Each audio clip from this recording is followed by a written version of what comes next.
Grabado por Víctor Villarraza. 20.000 leguas de viaje submarino, de Julio Verne. Traducido por Vicente Guimerá. Capítulo primero. Un escollo fugaz.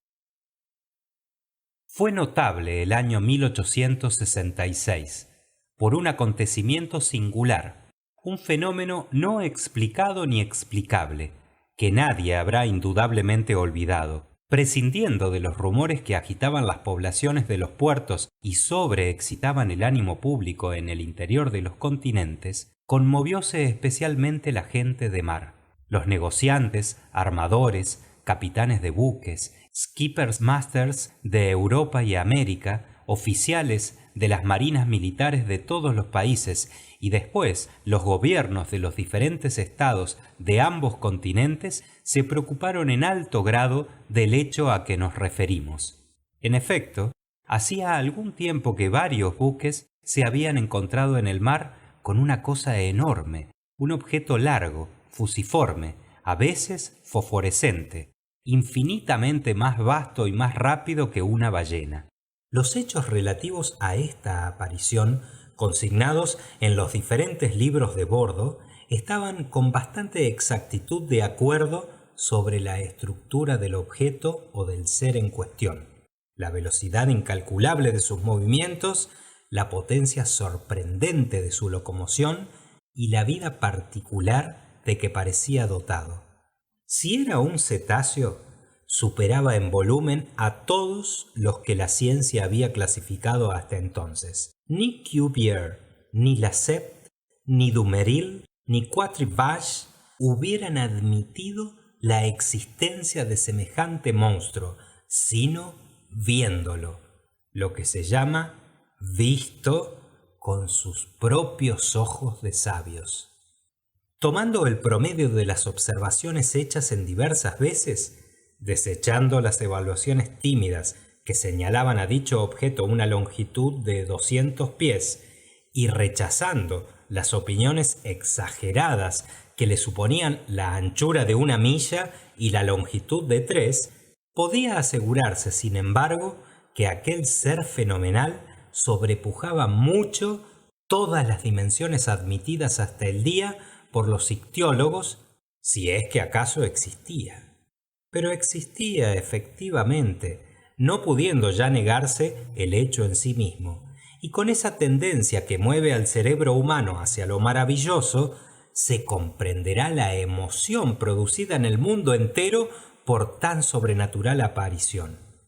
En cuanto a relegarlo a la esfera de las fábulas, preciso era renunciar a ello.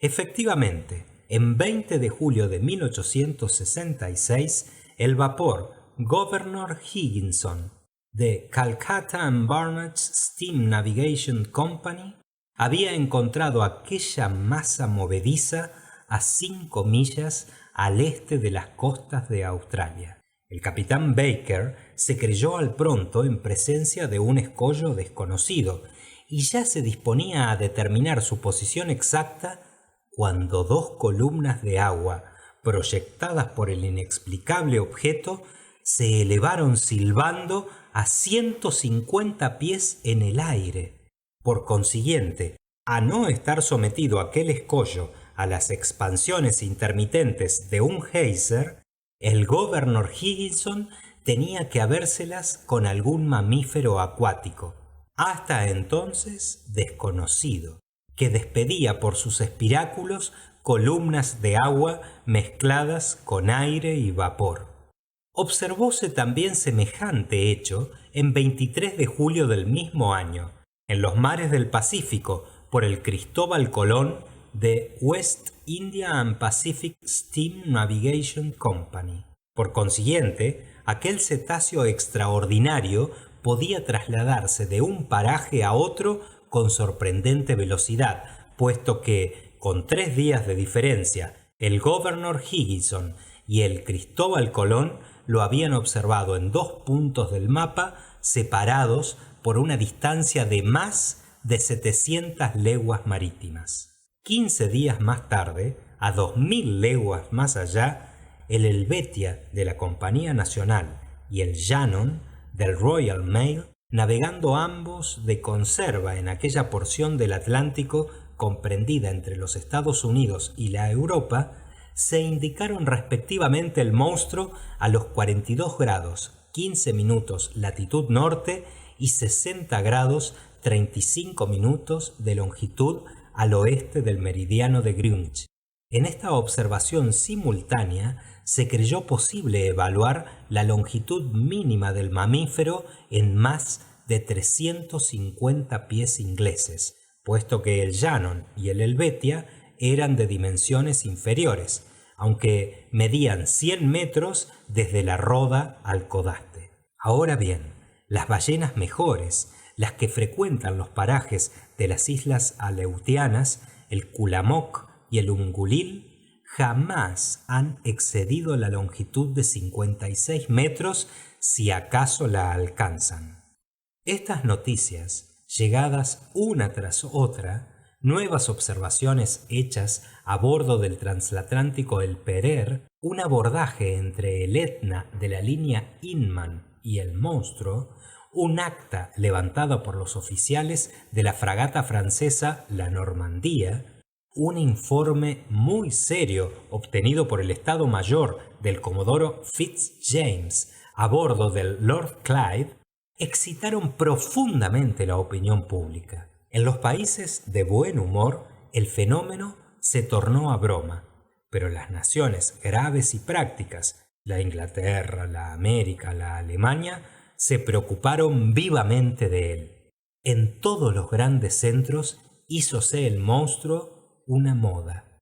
Le cantaron en las calles, le bromearon los periódicos, le representaron en los teatros. Las gacetillas pudieron variarse de 1000 diferentes modos. Aparecieron sin intermisión en los periódicos todos los seres imaginarios y gigantescos, desde la ballena blanca, el terrible Moby Dick de las regiones hiperbóreas, hasta el kraken desmesurado cuyos tentáculos pueden abarcar un buque de 500 toneladas y arrastrarlo a los abismos del océano. Se reprodujeron las actas de los antiguos tiempos, las opiniones de Aristóteles y de Plinio, que admitían la existencia de estos monstruos, las narraciones noruegas del obispo Pontoppidan, las relaciones de Pablo Hegel y por fin los informes de Harrington, cuya buena fe no puede dudarse cuando asegura haber visto a bordo del Castellano en 1857 a la enorme serpiente que no había frecuentado hasta entonces más que los mares del antiguo Constitucional. Estalló entonces la interminable polémica de los crédulos y de los incrédulos en las sociedades eruditas y los periódicos científicos. La cuestión del monstruo enardeció los ánimos. Los periodistas que profesan la ciencia, en lucha con los que hacen alarde del ingenio, derramaron oleadas de tinta durante aquella memorable campaña, y algunos llegaron a verter 2 o 3 gotas de sangre, porque pasaron de la serpiente de mar a las más ofensivas personalidades. Durante 6 meses prosiguió la guerra con suerte diversa. A los artículos de fondo del Instituto Geográfico del Brasil, de la Academia Real de Ciencias de Berlín, de la Asociación Británica, de la Institución Smithsoniana de Washington, a las discusiones del The Indian Archipiélago, del Cosmos del abate Moyne, del Midhinden de Potterman, a las crónicas científicas de los grandes periódicos de Francia y del extranjero, daba la prensa festiva respuesta de inagotable inspiración. Sus ingeniosos escritores, parodiando un dicho de Linneo, citado por los adversarios del monstruo, sostuvieron en efecto que la naturaleza no engendraba necedades, y conjuraron a sus contemporáneos a no dar un mentiz a la naturaleza, admitiendo la existencia de los krakens, de las serpientes de mar, de los Moby Dick y otras elucubraciones de los delirantes marinos. Por último, en cierto artículo de un periódico satírico muy temido, El más simpático de sus redactores, atropellando por todo, arremetió al monstruo como Hipólito, le asestó el último golpe y lo remató en medio de una carcajada universal. El ingenio había derrotado a la ciencia. Durante los primeros meses del año 1867 pareció la cuestión olvidada, y ya no tenía visos de renacer cuando llegaron nuevos hechos a conocimiento del público. Ya no se trató entonces de un problema científico por resolver, sino de un peligro efectivo y serio que evitar. La cuestión adquirió, pues, otro muy diferente aspecto. El monstruo volvió a ser islote, peña, escollo, pero escollo fugaz, indeterminable, impalpable. En 5 de marzo de 1867, el Moravian de Montreal Ocean Company, hallándose durante la noche a los 27 grados 30 minutos de latitud y 82 grados 15 minutos de longitud, tropezó por estribor con una peña no indicada por los mapas en aquellos parajes. Bajo el esfuerzo combinado del viento y de sus 400 caballos de vapor, caminaba a la velocidad de 13 nudos. Es indudable que, sin las superiores condiciones de su casco, el Moravian, abierto por el choque, se hubiera ido a pique con los 237 pasajeros que traía del Canadá. Había ocurrido el accidente hacia las 5 de la mañana, cuando apuntaba el día. Los oficiales de cuarto se precipitaron a la popa y examinaron el océano con la atención más escrupulosa. Nada vieron, sino un remolino que rompía las aguas a los 3 cables, cual si las capas líquidas hubieran sido batidas con violencia. Se tornó con exactitud el señalamiento del paraje, y el Moravian continuó su rumbo sin averías aparentes. ¿Había tropezado con una roca submarina o con algún enorme despojo de un naufragio? No pudo saberse, pero, examinado el buque en los diques de carenaje, se reconoció que la quilla había sido destrozada. Este hecho, sumamente grave en sí mismo, hubiera quizá sido olvidado, como tantos otros, si 3 semanas después no se hubiese reproducido en condiciones idénticas. Gracias a la nacionalidad del buque que fue víctima del encuentro, gracias a la reputación de la compañía a que pertenecía, el acontecimiento tuvo una publicidad inmensa. Nadie ignora el nombre del célebre armador inglés Cunard. Este industrial inteligente fundó en 1840 un servicio postal entre Liverpool y Halifax, con 3 buques de madera y ruedas de 400 caballos de fuerza y 1.172 toneladas de aforo. 8 años después, el material de la compañía se aumentaba con 4 buques de 650 caballos y 1.820 toneladas, y 2 años más tarde, con otros 2 buques superiores en fuerza y cabida. En 1853, la compañía Cunard, cuyo privilegio para la conducción de los despachos acababa de renovarse, añadió a su material sucesivamente el Arabia, el Persia, el China, el Scotia, el Java y el Rusia, navíos todos de primera marcha y los más vastos que después del Great Eastern hubieran surcado jamás los mares. Así pues, la compañía poseía 12 buques, 8 de rueda y 4 de hélice. Si me extiendo a tan sucintos pormenores, es para que sepan todos la importancia de esa compañía de transportes marítimos, conocida del mundo entero por su gestión inteligente. Ninguna empresa de navegación transoceánica ha sido dirigida con más habilidad. Ningún negocio ha sido coronado de mejor éxito. En el transcurso de 26 años, los buques Cunard han cruzado 2000 veces el Atlántico, y nunca se ha malogrado viaje alguno, ni ha ocurrido un solo atraso, ni se ha perdido una carta, ni un hombre, ni un vapor.